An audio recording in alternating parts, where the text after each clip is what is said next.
1, 2, 3, 4, 1, 2, 3, 4.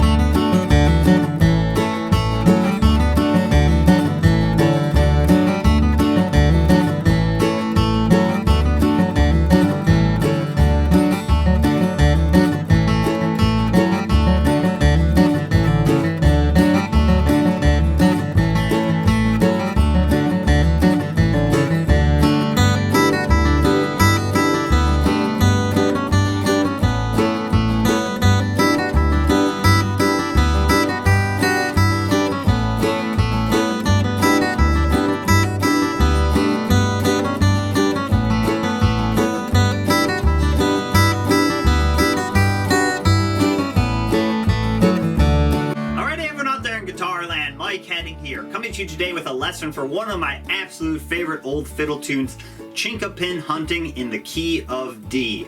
I really love the melody of this song, and I really love the B part. The B part is really cool. It uses some really cool notes over a G chord that give it a really unique sound that I really love.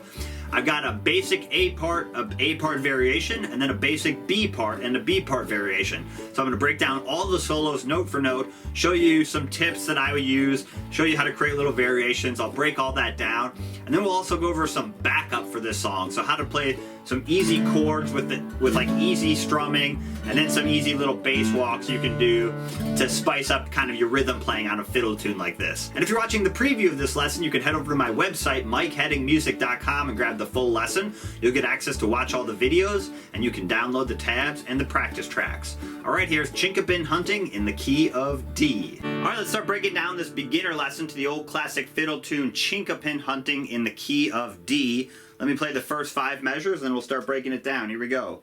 Do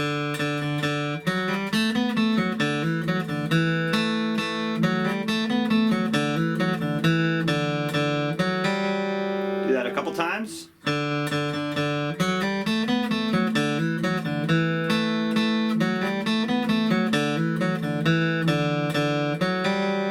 One time really slow.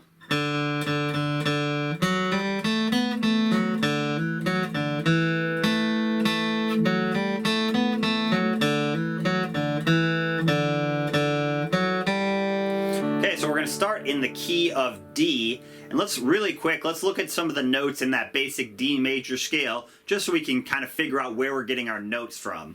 So we're going to start down here on the open 4th string. That's our D, and then we've got first finger, 2nd fret of the D string, 3rd finger, 4th fret, open 3rd string, that's our G, and we got 2nd fret on the 3rd string, and then either 4th fret or open 2nd string should be the same note if you're in tune, and then 2nd fret on the 2nd string, and then 3rd fret's our D. So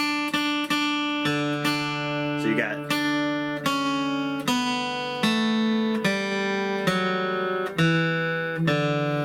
basically the position that we're going to be working out of.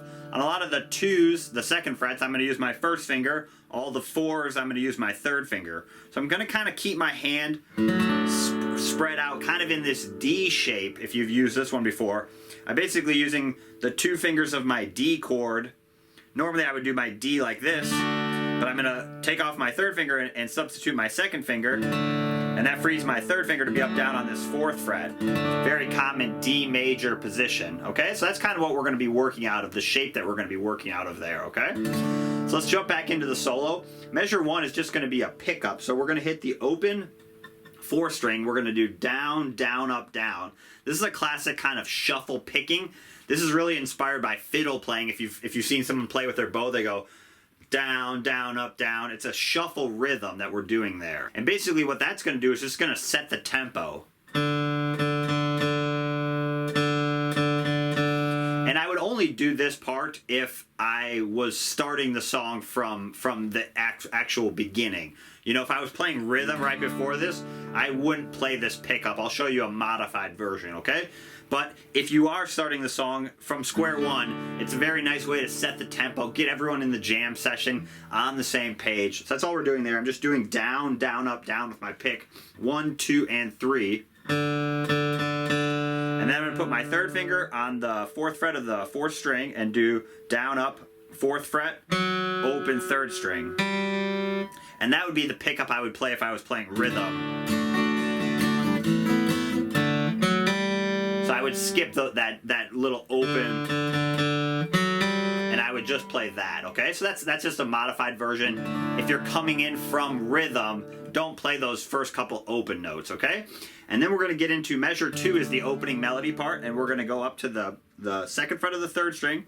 We're gonna play 2, 4, 2. So down, up, down. And then back to the 4th fret on the 4th string. So we have. And what I want you to practice there is keeping your first finger down and using that basically as an anchor as you move your 3rd finger between the 3rd and 4th string.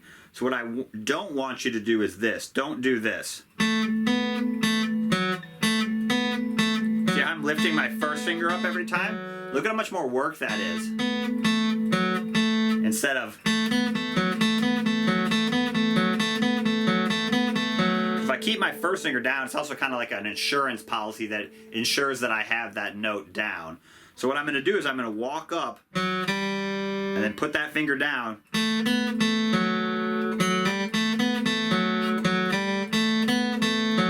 And then right here I'm going to play an open 2 hammer on the 4th string. So open 1, or with my first finger, my first finger, and then 4 open. So I'll play without the hammer on first.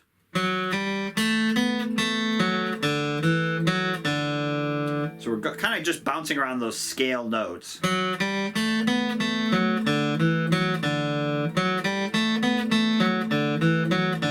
Now with the hammer on, we're just taking out a little bit of the picking.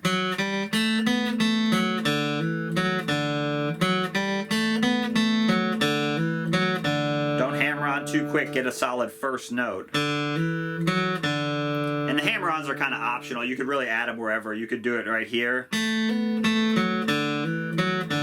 So once you get it down, you can basically hammer on or pull off between any of the notes.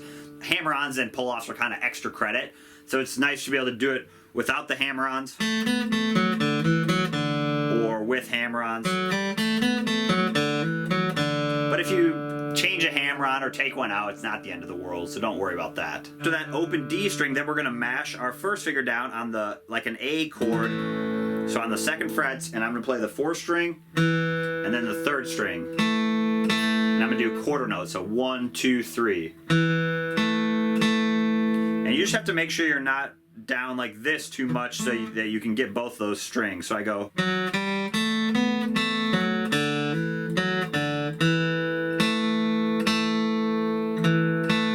And you could use 2 fingers if you want. The only reason I didn't do it that way is because you have to basically get back up here, and that kind of brings your hand out of position. So I like doing it this way. We're going to go up and play that same opening melody line right after that part. So we have. And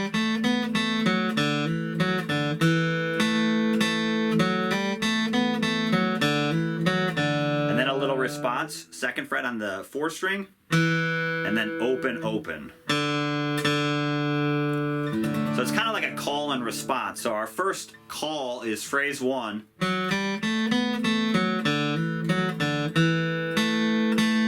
Now we have our response. So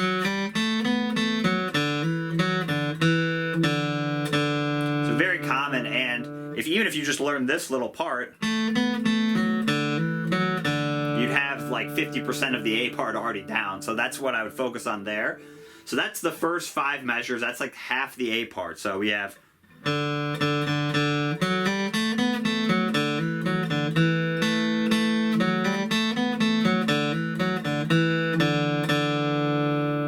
Then we're going to play that exact same part again. So we play that whole part again.